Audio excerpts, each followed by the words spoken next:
अनुभव येत असतो जन्मल्यापासून मरेपर्यंत. पण आपल्याला हा अनुभव कसा येतो हे काही समजत नाही. आणि अनुभवणारा कोण येते तर अजिबात समजत नाही. अज्ञान आहे आपल्या ठाई आणि अज्ञानाचा हा परिणाम असतो की अज्ञानी मनाला मी कोण आहे हे समजत नसतं.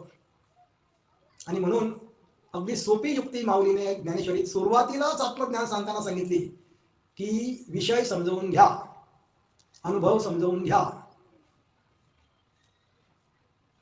विषय आणि विषयी जोडी समजून घ्या, अनुभव आणि अनुभवणारा ही जोडी समजून घ्या, द्रष्टा आणि दृश्य ही जोडी समजून घ्या, ऑब्झर्वर ऑब्झर्व्ड ही फेनॉमेना समजून घ्या.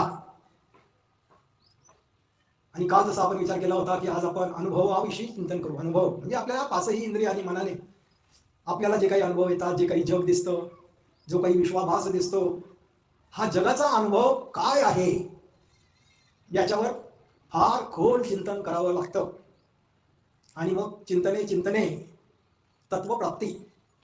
असं जर अनुभवावर चिंतन झालं, मनावर चिंतन झालं, कॉन्शियसनेसवर चिंतन झालं तर आत्मबोध प्रकटत असतो.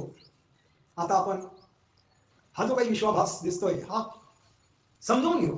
हा समजायचा विषय, हा नुसता वाचायचा आणि ऐकायचा विषय नाही.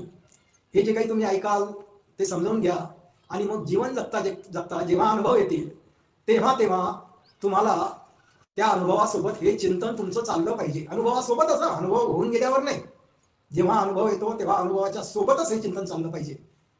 जेव्हा अनुभवाच्या सोबतच चिंतन चालतं, जेव्हा अनुभवाच्या सोबतच समज चालते तेव्हा आत्मज्ञान होतं, अन्यथा आत्मज्ञान होत नाही.